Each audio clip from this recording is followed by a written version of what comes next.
All right. Good afternoon, everybody, and welcome to our LinkedIn Live. This one is a little bit of a special one because for those of you who followed along with OneUp over the last couple of years, we quite regularly put out these quarterly reports looking at what's going on in the industry and then come along to a nice big annual one, which is exactly what this Future of BD report is that we'll be talking about today. But to make it a little bit special compared to previous editions, you may well notice a second face on your screen. It is Mr. James Osborne from the TRN. James, how's things going? Very good. Thank you, Derry. Thanks for having me on here today. Appreciate it. No worries. And you got a lot of things to share with us today because one of the big differences we thought we'd make with this report as well is rather than looking purely at the numbers, which is what we've done historically, we thought we'd get some big brains in the room in yourself and share what you also learned from the TRM retreat earlier this year, as well as the conversations that you've had over the last 9 months or so. Before we start getting into smaller details about things, I'm curious to kind of hear a quick litmus test on your side. What have you been hearing in the market lately? What's your general vibe and feel of things? Yeah, it's been an extraordinary time. And actually, I'm on tour at the moment. So I'm literally going from city to city around the UK, catching up with members and recruitment leaders. Rock star, are you, mate? I don't think I'm a rock star. If I'm a rock star, then you've got really bad music taste. I can tell you that. But and what's been interesting is the sentiment's definitely more positive in the second half of the year, the second quarter of this end of the year. So we know that the market is better than it has been at the beginning of the year for most people, which is good. So that's more positivity. I love a bit of that. The reality is that the market has been dragging quite a lot for the last 18 months, 2 years. There's a lot of tired people out there. There's a lot of knackered people out there. And I think that at the same time, that means some of their thinking is a bit tired as well. So now what's happening is a lot of the industry is starting to wake up again. They're starting to think about, actually, we've got to do things a little bit differently right now. This is the new norm that we're in. There's not some specific bounce back that's about to come around the corner. So as people are starting to go, well, actually, how am I going to transact in this type of market? And in particular, how am I going to do BD in this type of market? Because it's different from what it was before. And you set me up so well for our next part there, James. That's what we're about to start diving into as well. That kind of key shift in the market. I think everyone said, we feel there's a shift. And the word feel is the key thing to say there. It's always worth backing it up with a bit of data, which is exactly what we're going to go into. As I've mentioned, we've got this report that's digging over what data we've seen over the last 12 months or so. If you do want to see that report yourself, first and foremost, you can jump onto it here. Future of BD and Recruitment, that's now live on our website. You can grab the link at the bottom here. Producer Callum, who is always behind the scenes, should be sharing it in the chat as well, or with your phones, get it out there and snap a quick pic with your camera to get taken straight to it so you can read it on the journey home a little bit later on. But I think maybe most critically, and we will share a link for this again a little bit later on, we've got 4 key things we want to get through today. First and foremost, let's talk more about that market shift. Why is this day of let's hire loads and really try and grow ourselves aggressively can no longer working? What is working instead? The second one is David versus Goliath. How are small agencies faring off against our larger ones that we know of, or household names that we're used to in the industry? But probably also what's actually working. What are we hearing clients speak about that's actually making a difference for them? Again, it's not just about numbers here and data, although that is also really important to show which companies are getting it right. It's also on the more quantitative side, what is actually happening. And this is where James will really come into his own. And then most importantly, at the very end, the game plan. We want you to be able to walk away from today with some ideas on what to go away and think about for next year. And the TRN, not really as part of this, but it's perfectly timed, have got themselves a recruitment playbook for 2026. We'll get a link for that later on. We'll of course have a good talk about it first, but definitely look forward to that one because there's a lot of juicy stuff in there that James and his team have found out from the retreat earlier on this year. And before we start diving into that first topic there and talking about this market shift, James, I've heard about this retreat quite a lot. Obviously wasn't there, sadly. But tell us what happened there. What went down? What were the key things that you were hearing? And we'll talk about it in more depth later. Yeah, we had about 250 recruitment leaders together for a couple of days, a whole load of advisors and industry experts and partners there as well. And we recorded everything, actually. It was really interesting. We recorded every conversation, everything that happened whilst we were there. It was a really interesting time. Part of the focus, we've called it as a bit of a sort of a revolution in our industry. And we wanted to use the retreat as a chance for people just to stop for a second, take a step back and go, what the hell is actually going on here? Where is the puck going is an expression we've been using loads this year is, what's tomorrow actually look like? We've got a sense of what today's like. We're all hustling through it. What is tomorrow looking like? So the retreat really was that opportunity. And the outputs that came from it were not just sentiment, not just ideas, not just sort of advisors coming up with their concepts, but it was actually the real life stories of what is working and what is not working from operators and recruitment leaders in today's market. So I found it fascinating. What I loved about it more than anything was the absolute commitment from everyone in the room and everyone who was there for the couple of days to actually making a difference to their business. So it wasn't a case of let's just see how this pans out and let's just figure it out and wait for the market to do its thing. It's like, no, let's take control of this. This is an opportunity like never before.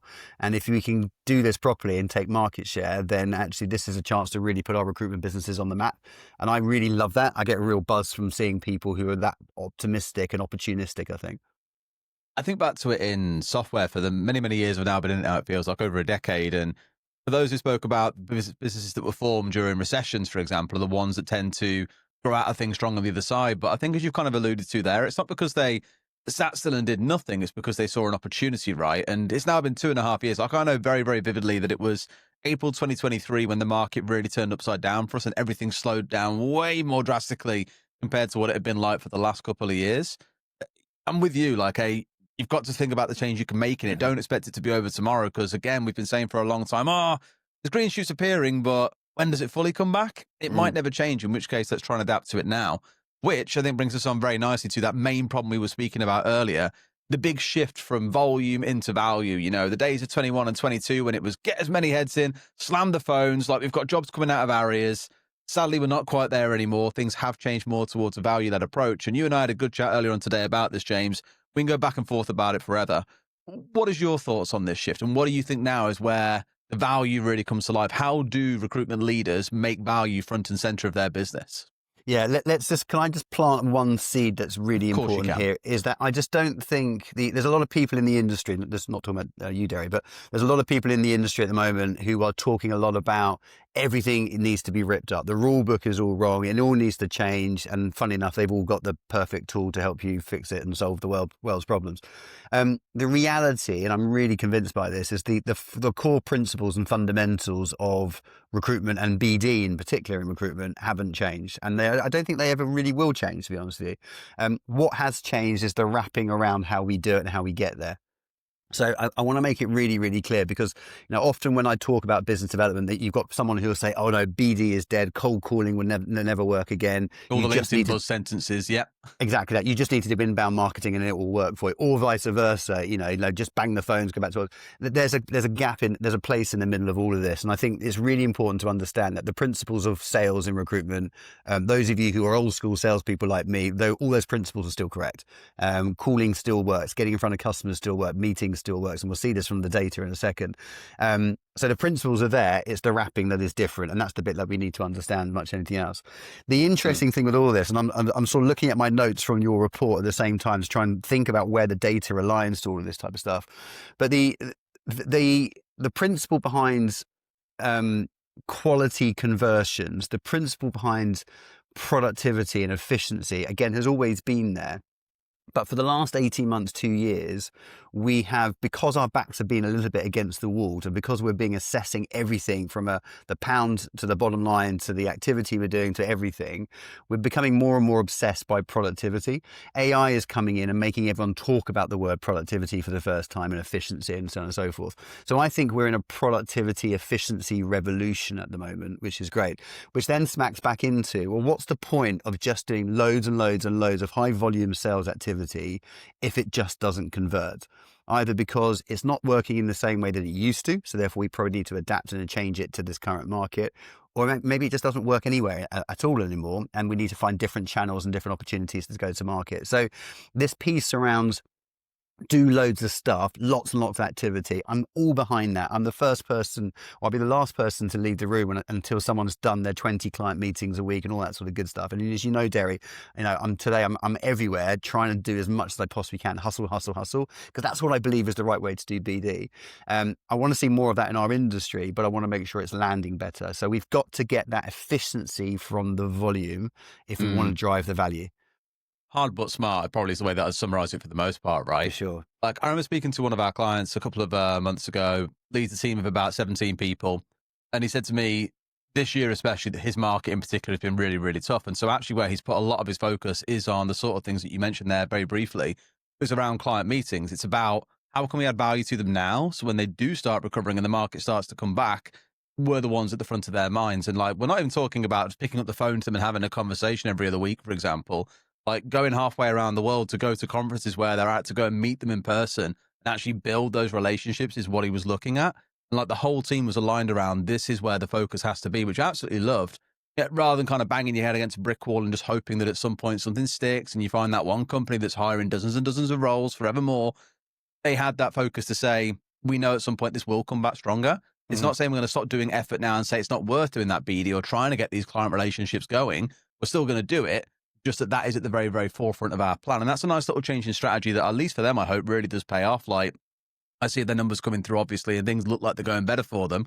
But when the market does bounce back, that's when I think they'll see the vast majority of change. And if it doesn't, like we keep on saying, you can't rely on it being a thing. At least they've got some really solid, strong relationships there on which to keep on building their business from. Definitely. And I think if you look at, there's a word that I'm bantering around everywhere at the moment. I'm going to stick to it, and I'm going to get a t-shirt made up of it, I think, which is the word trust. I think it's one of the most important words in business development that we often don't think and talk about enough. The more AI is about, the more I can create videos of Putin doing stuff with Trump using Sora and everything else that's going on at the moment. The less I'm going to trust what I see and what I read and etc. And the more I need a human interaction to be able to trust. And if I'm going to buy from you, I need to trust you first. It's as simple as that.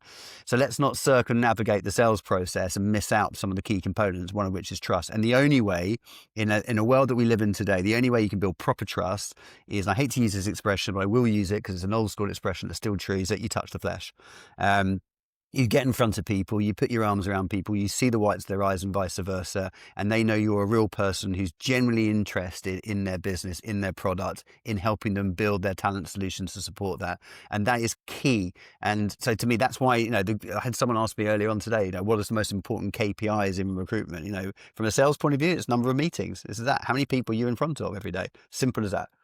Love that. I don't think I'll quite adopt the saying, like, you touch the flesh. Sounds a little bit, I don't know. Hey, one for me. But if you want to use it, I ain't going to get anywhere in that one, James, I promise you. Okay, I got arrested now, thanks. Well, hopefully not. Hopefully not, because we've got a bit of a webinar to get our way through just yet, I'm afraid. When we talk about this then, so let's come back to what you said earlier on and focusing on one area of the TRN retreat. Again, you said you heard a lot of things on this, and when we come to that report later on that you guys had, or the playbook, sorry, but we'll take some lessons from that too. What were you hearing people doing that's actually working? Because I imagine those listening are thinking, it's all great. I want to see the data. I want to hear what you guys have got to offer, but we also want to know, what are people doing that's actually working? What can they take away from this? Yeah. So what were the big winning ideas that you guys heard at the retreat?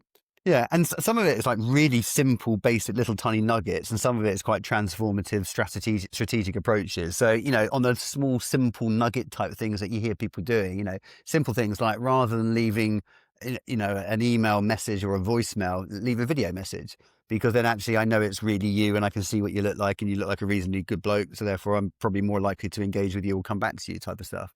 So sometimes it's quite simple. And I think you and I spoke about this before, but we had one of the members that we were working with at TRN who, her approach, she was doing loads and loads of cold calling, loads and loads of email outreach, just wasn't working. Nothing was landing at all.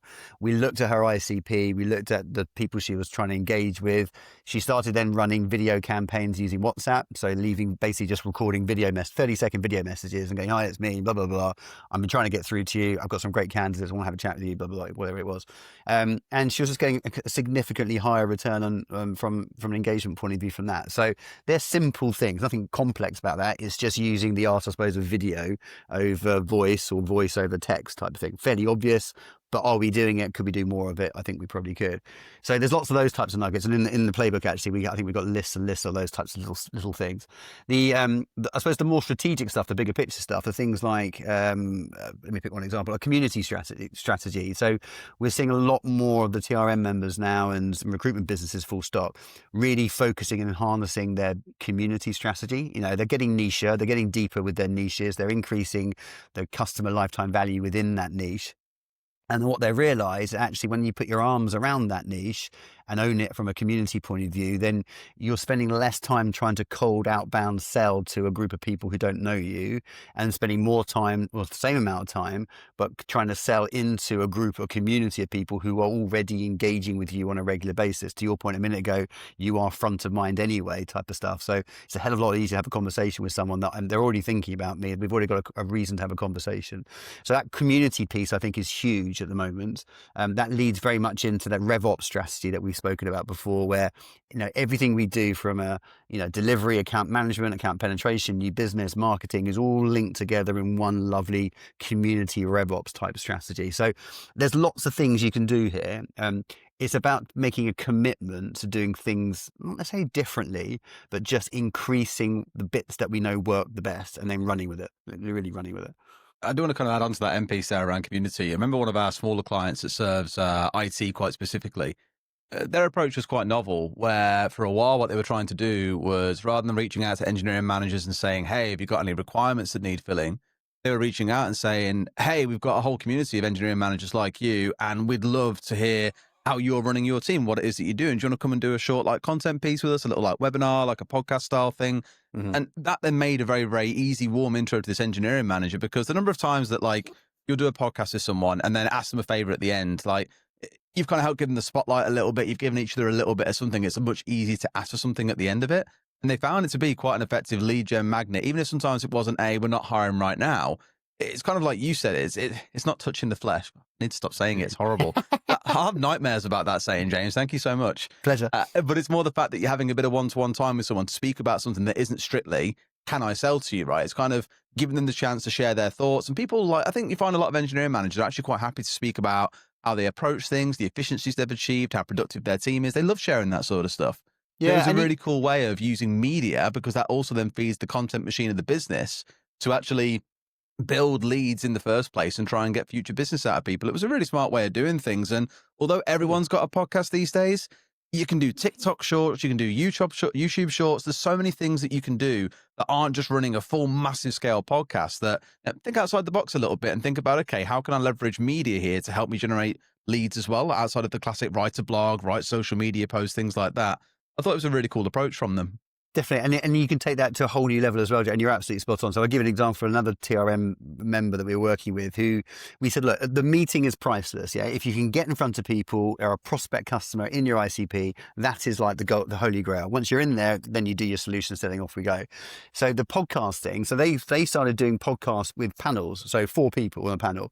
They did it specifically because on the panel was one person who was a plant. So basically an existing customer who absolutely loves them and is a great person on the panel, et cetera, et cetera. But actually we know they're a really, really good customer. The other 3 were prospect customers, clearly targeted prospect customers.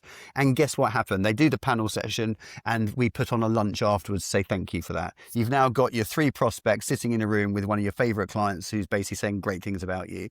And that's how they convert business off the back of that. So it's basically going, how do we get a compelling reason for someone to want to come and join us, have a meeting with us, number one. And when we've got our arms around them, how do we carefully craft a sales opportunity out of it? Everything, go back to old school principles. I was always taught from day one in recruitment, everything is a sales opportunity. Everyone you meet is a sales opportunity. Everything you see is a sales opportunity.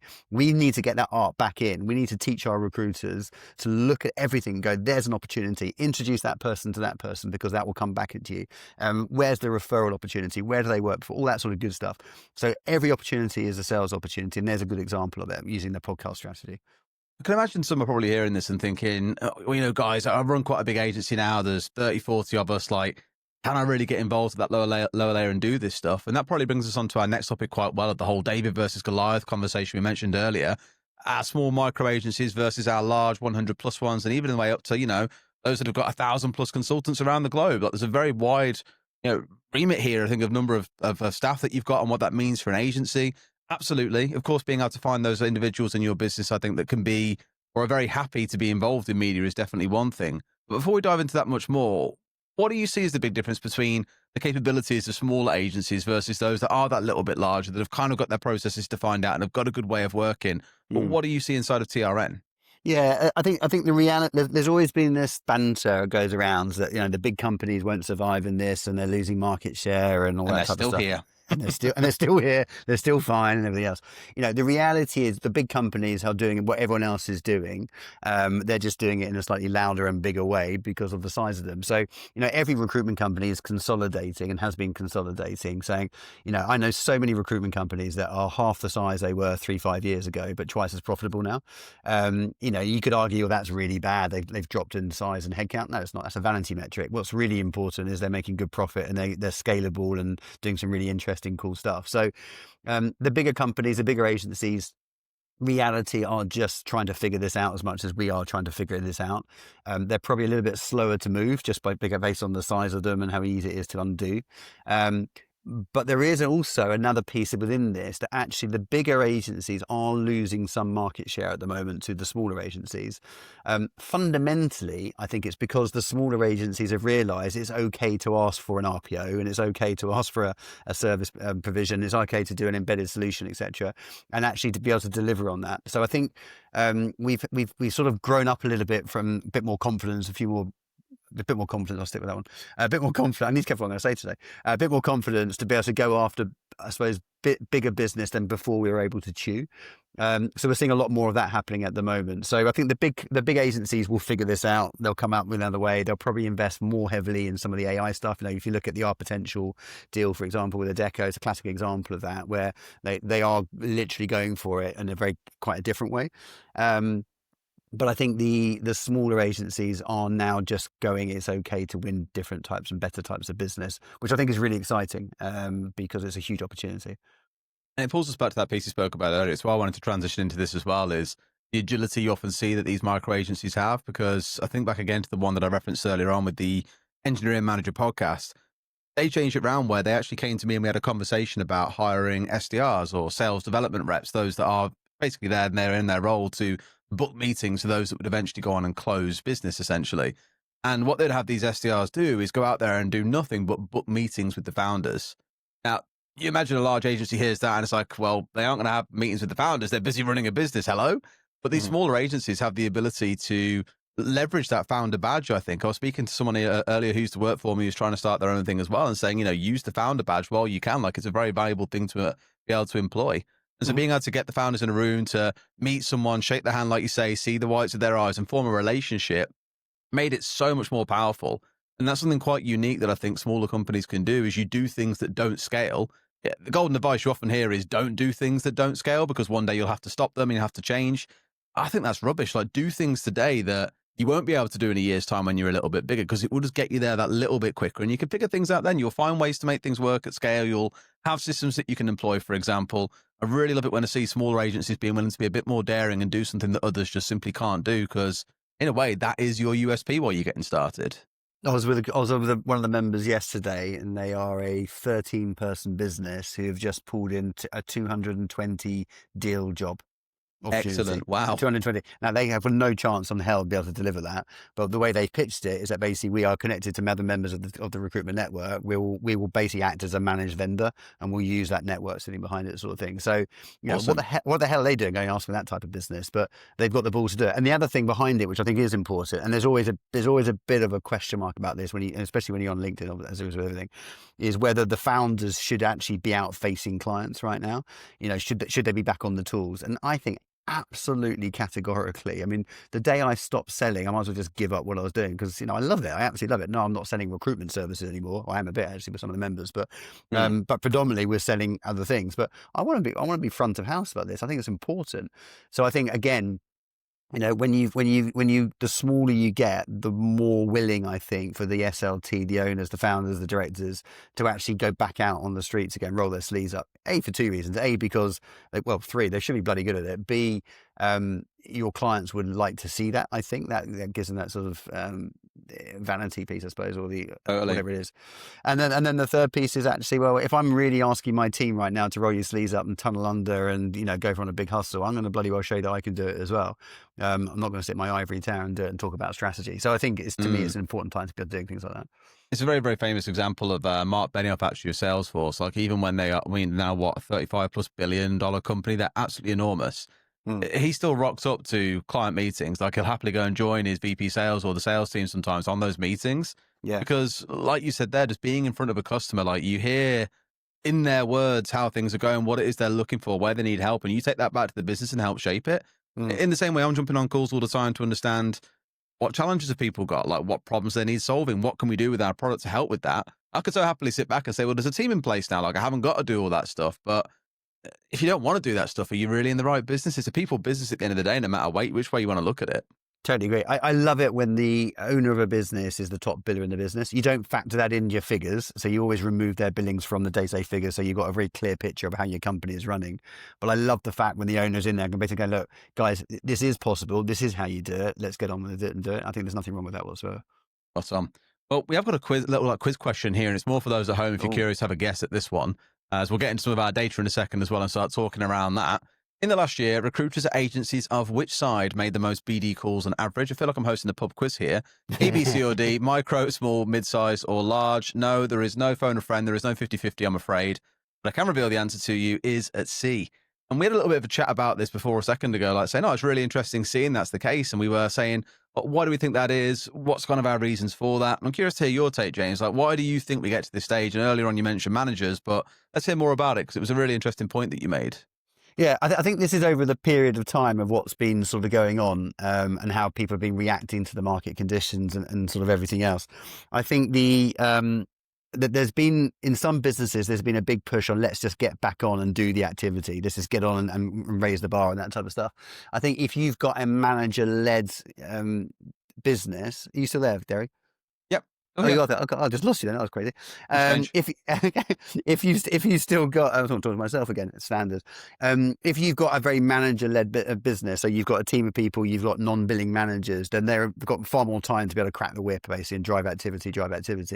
The smaller you get, the lesser you've got of that. And I think what's been happening is the smaller agencies have been more focused on the quality of what they're doing rather than necessarily the quantity of what they're doing. However, there is a caveat with all of this. I mean, when I was looking at your data, it's really, really fascinating, some of the stories that come off the back of this, because one of the stories is literally about we may be increasing activity, but who are we actually increasing activity with? And if you look at that massive difference between all the other size recruitment businesses and then that sort of 99 headcount type pay, so hitting that sort of 50 mark, they're almost double everybody else. But if you look at who they're talking to, the majority of them are talking to their existing customers. They are not doing new business development, or it's not working when you look at the number of new clients and new well, there we go. And the new client source. So, you've got 50 to 99 consultant-sized businesses making shed loads of BD calls, but they're not sourcing any new clients particularly, or certainly not in comparison to everybody else. So what's going wrong? Either they're rubbish at it, they're just doing lots of activity that's not landing, or they're calling the wrong people that aren't going to turn into necessarily new customers. In that case, if you drill down deeper to the placement ratio, the placements go up. So clearly what's happening is, to me, those 50 to 99 size businesses are spending a lot of time really getting closer to their existing customer base and doing more account penetration calls than potentially the new business development calls. That's not a bad thing at all. We call it Operation Goldmine at TRN, and there's a reason why it's called that for obvious reasons. But that, to me, is a strategy that some people have forgotten to do. And if you think about it in recruitment, you can spend hours and hours and hours winning new business. But if you don't exercise that relationship, win more out of them, win it all, lock them in, embed them in and get 100% of the capacity, then what's the point of winning lots of business, then moving on to the next one, to the next one? So that's the story that comes out of that for me. Lots of activity, but they really seem to be focusing on their existing accounts and running Operation Goldmine as a strategy. Yeah, there's a golden saying that we had in software for over the last decade. I've heard it all the time. Was that it's 7 times cheaper to sell more to an existing customer than it is to source a new one. Truthfully, I think I've heard it inside of recruitment, but the whole concept stands true as you said. It's like you can get one job with a new client. I'm going to find a new client and get one job with them. Find a new client and get one job with them.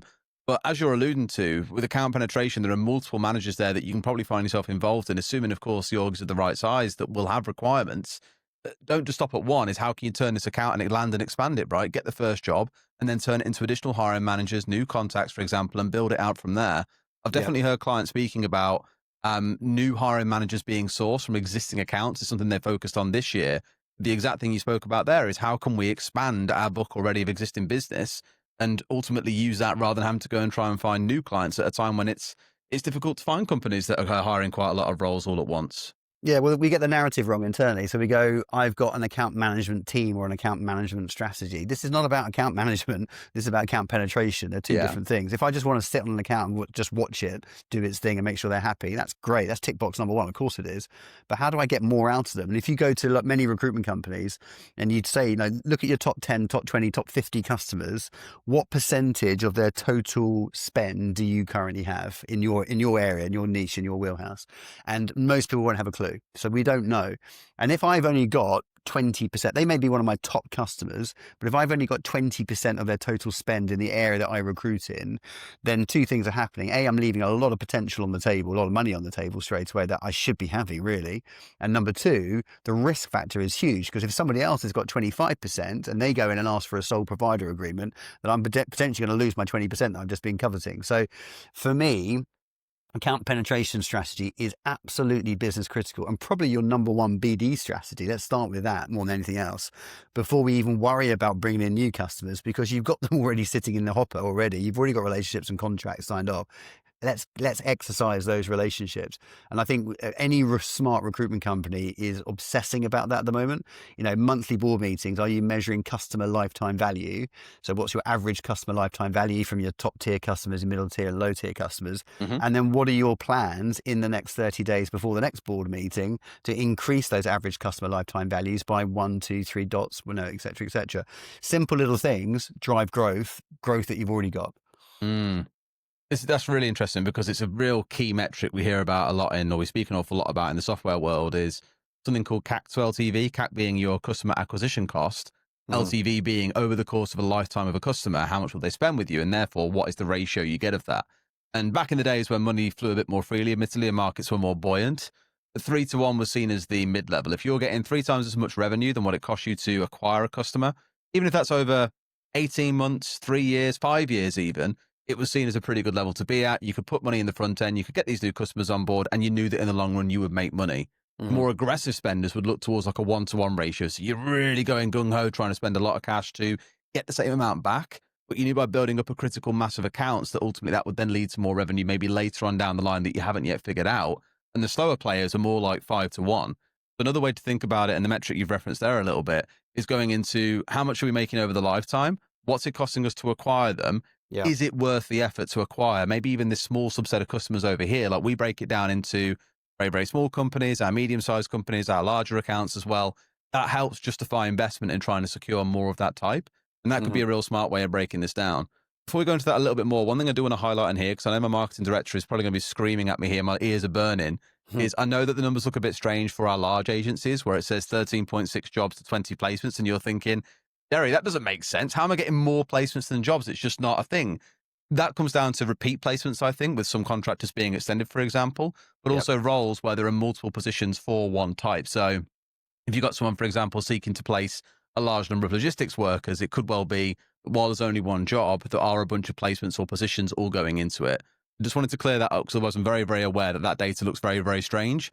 It's just how things have been structured and pulled out for this report. So I'll touch on it now. Definitely. Can I touch on one thing, Derry? Of course you can. When we talked about, I was having this conversation. I'm up in Liverpool at the moment. I was in Leeds yesterday, and I was with a member in Leeds, and we were talking about their penetration into the US market and how do they get into the US market. And I said, well, your starting point. They were going like, should we go into the US? Number one, where do we go in the US? Number two, et cetera, et cetera. And I said, look, well, the starting point is just look at your current network and your current client base and work out how many of those actually have some form of network or office or presence in the US. And we did a quick map of that. Oh my God, there's some really obvious little clusters coming out straight away. But then that got them thinking about, well, I'm saying before you do that, those customers that you've currently got a relationship with here in the UK, in Leeds, etc., who, yes, they've got stuff in the US. That's great. That'll give you a bit of a line of sight. But who else have they got relationships with here in the UK? What are the other parallel supply chains that are working alongside that you can tap into? And if we created a little network map of these are all my connections and people that I like and I've got a relationship with, and if we work out who are all the people who are in our ICP around that they're connected with, surely that's an immediate low-hanging fruit strategy to go after and get a whole load of referral introductions from those people, maybe incentivize them to do it. Again, nothing rocket science about that and certainly nothing new about that, but are we doing it? We're not. Many people aren't doing these types of things, and that's where I think BD lacks a little bit. I think we become a little bit lazy, or what we tend to do is try and find this crazy new, shiny new strategy that no one's ever thought of before. I can't help thinking you might want to go back to the old ones that work the best and do those first. It's crazy, right? Like, I think I definitely had this a few years ago where it was I've got to think of something brand new that no one's done before. It's got to be like really innovative. It's got to change the game. Like, no one have thought of it before. There's a reason why some tactics have been around for 10, 15, 20, 30 plus years. It's because they work. Where many give up, I think, is they try them in the very, very first instance. They don't quite have the impact they're hoping for because they haven't fully sent in for it, and then go, oh, we need to try and find something else. Whereas I think what I've learned in the last 3 or 4 years, being consistent with us putting out podcast episodes, for example, the number of people we now speak to who go, oh yeah, I've watched all your podcast episodes. And I'm just like, whoa, what? Crazy. But it's almost like they know who we are before we've even had a conversation with them. And it's not like rocket science. People have done podcasts for over a decade at this point, if not even longer. If you look back into the 90s, some big software houses have done it for a long period of time. But I think it's about the effort that you put into them. So I'm 100% with you.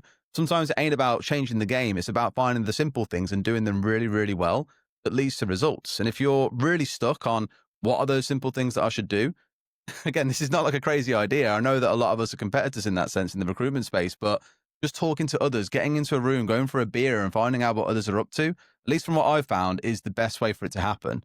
We've hosted like 3 dinners so far this year, and we tend to invite about a dozen leaders along to each. And it's not for us to sell what we do. It's to get people in the room and just hear them speak and hear what's on their mind in the same way you guys have with the retreat, right? And just some of the kind of revelations that come out. And they're not even like, we've come up with like a new rocket to launch into space or something like that. It's a very simple tactic. They're like, oh, here's what we're doing. Here's how we've applied it. Here's the small tweak we've made to fit us. And the difference it makes, and someone listening just goes, wow, I've never even thought about that. It's just like, wow. I'd always fully implore, like, again, touch the flesh. I'll say it for this hour and never again, I promise. But again, speak to people, and it's extremely not rocket science, but you'll find the most genius, simple ideas come out of just having a conversation with someone who isn't in your situation. It's bonkers. Yeah, and it always has been, always will be. Do the basics brilliantly and consistently. Just need to make sure you know what the basics are. It's as simple as that. And at the same time, make sure that how you're delivering those basics are relevant to the current way of people do things. It's as simple as that. Awesome.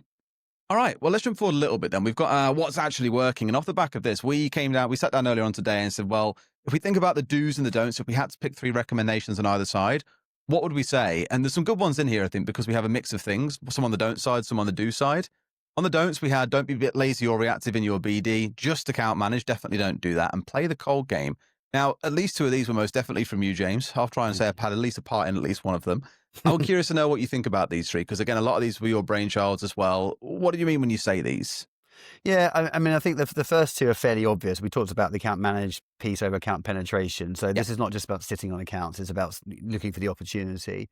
I think the lazy piece, it's a bit of a harsh word, but I think we have become a little bit lazy and sometimes in our sales and how we do things. I think we need to be far more proactive. I literally had a conversation first thing this morning with a team leader of a business, of an international recruitment business that we're working with, and they were talking about their KPIs and their minimum standards and numbers and that sort of thing. And it's all very, very reactive. It's all very just let's see what happens type stuff, and we'll chip away, and hopefully they weren't really going for it and gunning for it. And I think that was just criminal in this type of market. This is a hustler's market, so you've got to do that. It's as simple as that. Be proactive, and that means look for an opportunity absolutely bloody everywhere, and then quadruple down on the activity to make that happen. The play the cold game bit is something that I've sort of been thinking about and talking about for a hell of a long time. And I get into debates with this with a lot of people, and quite rightly so, because, there is still, our industry was always built out of cold calling, and that's how it all sort of started. And I use this principle around, this is not about cold calling per se, but the colder your customers are, the harder it will be to convert, and the less conversions you're going to get. That has to be a reality. I mean, it's just I'm going to be a rocket science to agree with that, whatever your thoughts are. So the more you've built some form of strategy to warm your clients up means the more calls you make, the more conversions you're going to get. So I'm a massive fan of picking up the phone. I'm a massive fan of having meetings with customers. That stuff will never, ever change. But I really like recruiters to be calling people who are halfway down through the sales funnel rather than at the top of the sales funnel, because at the top of the sales funnel is cold. And I really want people just to drive that focus a little bit more to the warmer customers to get better engagements. You get better engagements, you get better conversions. Actually, guess what else happens? Your recruiters probably enjoy selling a little bit more because they're getting a little bit more luck and success than they were yesterday. So this is not an anti-cold calling pitch here by any means. But you've got to think about that in a different way. And then there is a reality check. And I touched this before, I mean, I'm sitting here today, I've been on Zoom calls all day today and et cetera, and doing these types of things. And, my phone's rung probably 6 times, I think, today. And also my phone's on silent. It's been on silent since COVID, but it's on the silent, it's sitting here. And every time it rings from a number I don't recognize. I'm exactly the same. I've not had my phone on, not even on vibrate for probably the last 5 years. That's really interesting you say that. No, it's right. Most people are like that, and that's just a reality. So it's harder and harder to cold call people because of their behaviours. But then you look at it when the calls do come through, and I quickly have a flick over here to have a look at who's ringing, and it's a number I don't recognise. Fine, maybe I might pick it up if it's a cold call, maybe not. But what my phone's just said to me in big letters, suspected spam. Now, I don't know how it figured that out. I don't even know who the number is, but for some reason, I believe my phone now because it says suspected spam. And I'm never going to pick up a phone call for something that says spam on it because I'm probably going to get a viral attack. Yeah. It could be my mum, right? Let's be honest about it. My phone doesn't know that. It does because it's my mum. So the principle I'm saying is that, it's just a lot of these things are getting harder. The process is getting trickier. We've got to find different ways to navigate through this. The new iPhone release, you have to type in now what you are calling about. So, you can't just lie and say it's the hospital or it's a fire at your house, pick up the phone. You've got to be honest about it. And, that's going to change. I've quite enjoyed that. So I'm being like, I see a number and I'm just like, even on here, I just don't answer. It's like red numbers the whole way down, really. When I can see when someone says who they are that's calling, I'm like, oh, I've seen an email from that person, or oh, that person messaged me on LinkedIn. I can at least answer and know who it is in that sense, which really, really gives more lean to the whole multi-touch BD approach and warming someone up even before you try and make a phone call. Yeah, it's like the old. Let's go back to the old school, right? So I was always taught, do a favor for someone, they will probably come back on you at some point, right? So we were taught and trained all the time to look at people, what they're up to, what they're asking for, and see, can you just introduce them to someone that could help them, sort of stuff. So how many times did we go, hey, Derry, you might want to meet this guy, Chris. He's a good guy. He might be able to help you, and that's it, and walk away. So I'm not trying to sell you anything. I just thought that might be quite useful. And you're going to go, thanks, James. Reasonably okay, and that's actually quite useful, and then off it goes. If I ring you 2 days later or a week later, the chance of you taking my call now have significantly increased because I've just done something. I've just warmed you up a little bit. Totally. Nothing rocket science about that. That's old school as hell, but it works. So this piece about playing the cold game, I just think let's just stop trying to play a numbers game all the time, which is cold, cold, cold. Let's just carry on doing the same amount of activity and bang the phones and take their hands to the telephones if you want to, all that sort of good stuff. But just make sure they're calling people that have been warmed up first. And that's where RevOps kicks in, because then it really has a value to the marketing, has a value to the sales activity. It's one thing I'd really probably implore people to think about a bit deeper too, because you might think, oh, well, we do that. We do warm people up. And it's like, well, go back and maybe look at the trail for someone. And give an example here. It's definitely me kind of speaking from my own experience here. But as you can imagine, like we're a business of 30 people. So I get quite a lot of recruiters reach out, whether it's through cold call, whether it's LinkedIn, whatever. The number that look to offer something first, I don't remember the last time someone has offered me something without asking, have you got any jobs that we can fill? Yeah. The closest someone have got, I guess, is making it slightly personal and saying, oh, we worked with you on this role 6 years ago. How are they getting on? Can we help you today? And it turns out that person left the business 3 years ago. I'm like, you haven't done your research. Mm-hmm. But I'm sure there's some kind of nugget you can share there. Again, whether it's a podcast episode that you come across that you think is valuable to a software founder, or maybe it's a salary guide on work that you research your company has put in. There is always something that you can share to offer some value first that will help you stand out of a crowd when everyone else is doing the, have you got any requirements for us to close? Because that just doesn't make you stand out in any way, shape or form. And so you get the same response, which typically is no response, right? Yeah, we've just created an AI agent that basically scans people's LinkedIn profile for their content that they're posting. And then when they got their content, it will then tell you some clever things that you can do to add value to that on the back of that content post. Not like I'm going to write a really clever response and then go blur. It's more of a case of, well, based on what they're asking for, wouldn't it be quite cool if you did that for them or did that for them? And that's it. And there's nothing clandestine about this. I'm not trying to be sort of sneaky, etc. All I'm basically trying to do is basically say, actually, if I can help as many people as possible, I reckon a bunch of those people will probably want to hang out with me at some point. That's the philosophy. And I think if we use that from a sales point of view and then do it at scale using AI and automations and stuff, you're in a really, really good place here, I think. Spot on. Love it. Okay, well, let's take a look at the do's then, because I'm sure that's what everyone's keen to hear about here. First one, maybe quite an obvious one, is starting with the low-hanging fruit, but the next two I think are definitely interesting, and we'll touch on that third one in a little bit, because I know we've got something we can share people on that front. But talk to me about these first two, though, James. Yeah, well, again, I suppose it goes on what we talked about before. Okay, let's stop looking for all these new shiny solutions to the world, and let's just focus on what's sitting right here in front of us. So, existing accounts, number one, exercising your relationships, number two, with those accounts, and so on and so forth. All the obvious stuff, the stuff that's just sitting right in front of you. So, I would always say to everyone, start with that, and don't think about doing anything else until you've done that. The 80-20 rule, though, I will touch on this because this is a thing that our industry is grappling with. I think everyone's trying to grapple with this, actually, whether in recruitment or otherwise, is how do we use AI in a BD world? Yes, you've got the people who have created these AI agents now that do your outbound visits and calls for you and take you out for dinner, all this type of stuff. It's just weird. And it goes against the grain, I think, when it comes to building trust and rapport from a human point of view. You've got that on one side. You've got a lot of recruiters from a BD point of view who are using AI just to create outreach, to do marketing content, etc. And without really thinking about it, they go, phew, I've done that, copy and paste it, stick it in an automation. And the next thing you know, it goes out, wait 3 days, it goes out another 5 days later. So every 3 days, you're basically throwing up all over your marketplace with lots of AI generated rubbish. The 80-20 rule for me really works well when it comes to AI. So 80% of the heavy lifting when it comes to BD should now be done through AI. If you're not thinking about that, and that's why we created a thing called Project Automate to be able to sort of show you how this works. But if 80% of what you do from a BD point of view is not from AI generated, you're probably wasting some time. So your lead generation, your data sourcing, your content creation, et cetera, et cetera, et cetera. The 20% is where you take all of that and go, right, I've got all that. I'm now going to use it to do something really bloody human, back to the old school sales way. And if you get your head into that methodology, it's fantastic. So 80% gets you there, 20% is then what you do with it. What we've got at the moment, and we've had in the industry, is people, as I say, just using ChatGPT, write me a really good outreach, and they go, off it goes, and it's so bad, it's unbelievable. And people are seeing this everywhere, and it's just not good enough, I don't think. So I mean, that's the 80-20 rule from an AI point of view. Heavy lifting. It can do so many cool things for you, like I just described about the ICP tracker type thing and everything else. It's then what you do with that to then humanize it. So it's not AI written, it's not AI driven. It's you being a human to human, touching the flesh. There we go. That is definitely the phrase of the hour.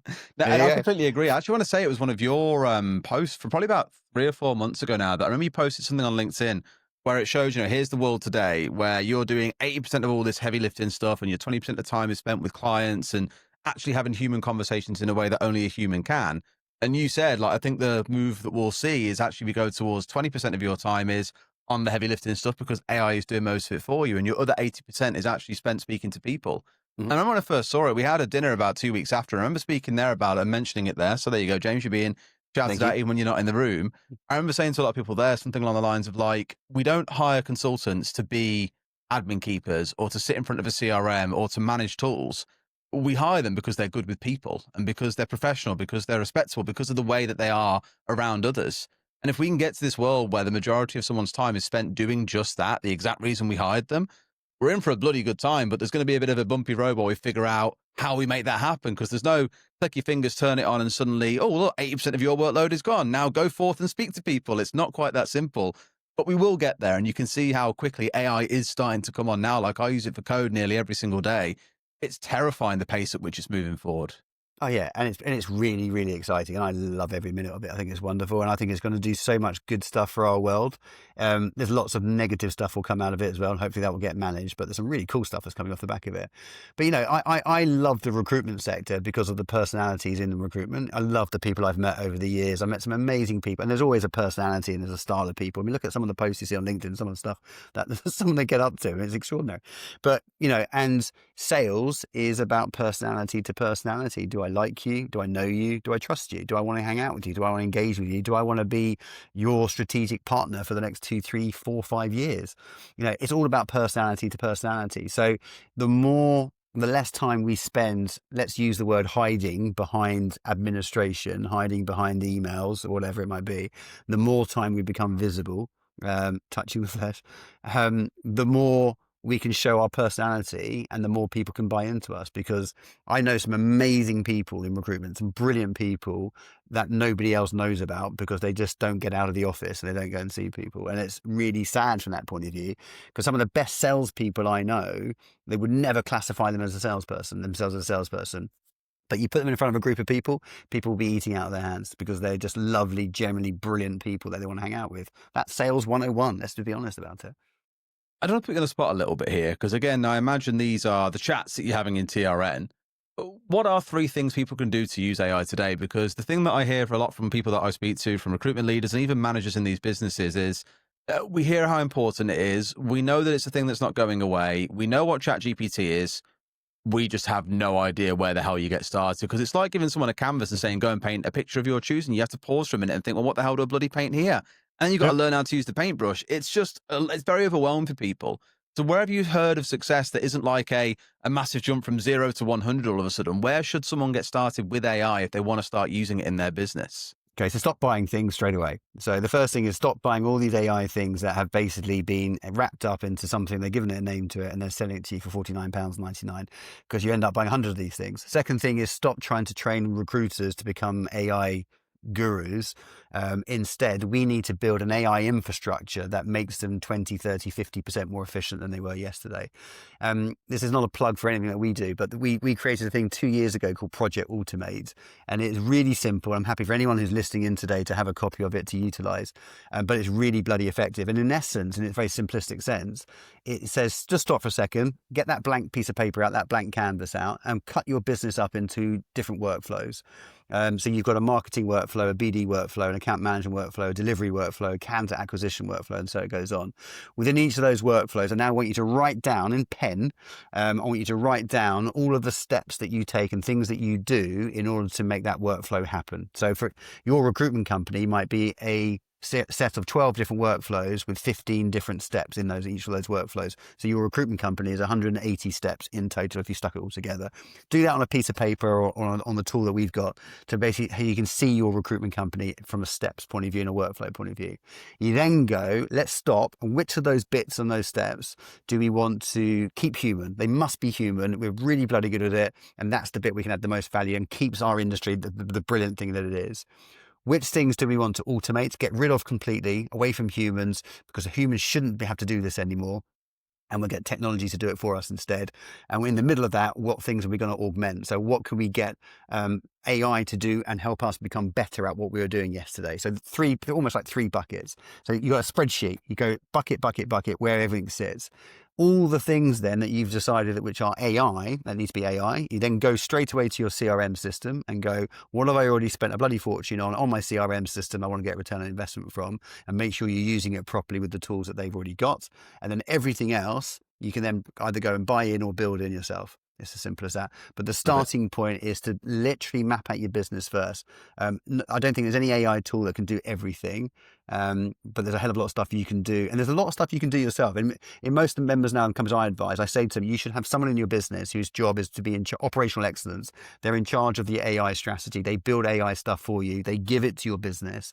So your business just carries on the next day. Nothing's changed apart from it was 10% more efficient than it was the day before. Tom, I've had a question from Morgan, by the way, who said, where can we get access to Project Automate? And I don't actually know, so I'll ask you, if people want to see it, as you've just kindly offered, what should they do? Yeah. We keep it on our TRN Well platform. But if you just send me an email, james@recruitmentnetwork.com, and I'll send you a link to it with all the information on it. And I'll send you an example of one that's been completed. So you'll see an example recruitment company that's done it, anonymized. And then you basically do your version of that. That is always your starting point. And it will really open up your eyes actually to what you can and can't do. So very happy to share that with anyone on the call. Just put on my to-do list to do exactly that, because I'm very, very curious, to be honest with you, mate. I've seen your playbook, and now I'm curious about your Project Automate as well. and my flesh touching. That as well. Which I guess brings us quite nicely, not the flesh touching, the other bit, onto having a clear BD strategy for 26, because we spoke earlier today and you said that you guys have put out a playbook based on what you'd learned at the retreat. And this for me is a real crown moment for this webinar, as well as the data we've already gone through and the report that we've put out. You have this playbook. What are these things that you're encouraging people to think about inside of that playbook? What are the winning plays that you've heard your members speaking about? What are you focused on for next year?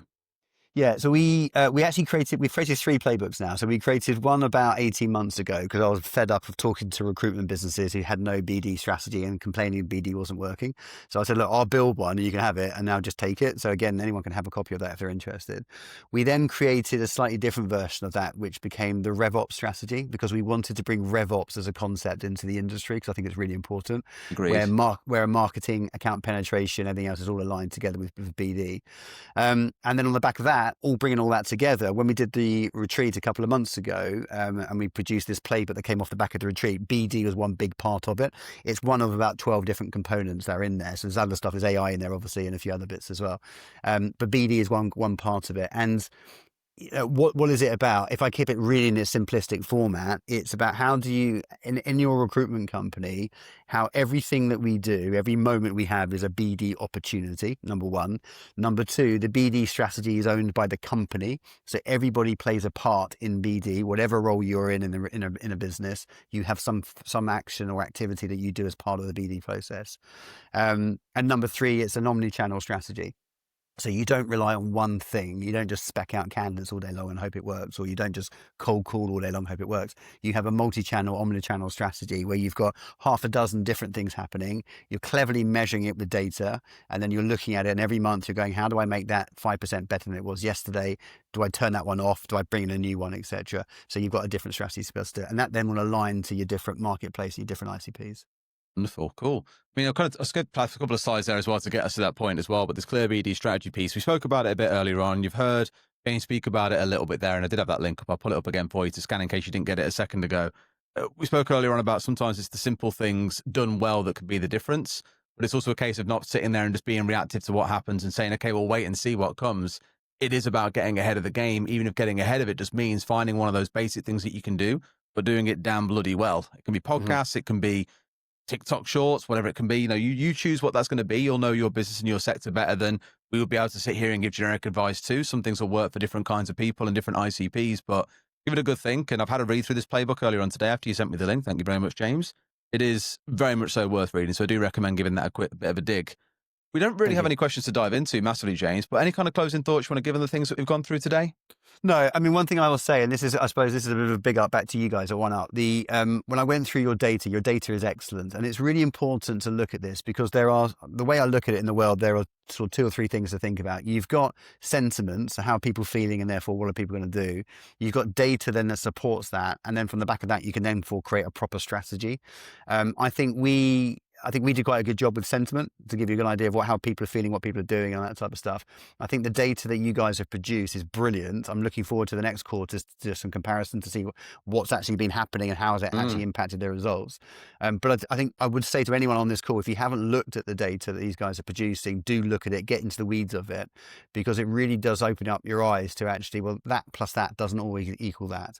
And that's what we've got to find out here. If you, whatever it is for your market, if you can find out your secret equation that works for you, then as you say, go hell for leather against it and hustle away for it. But don't just do something because everyone else is doing it. That's the key.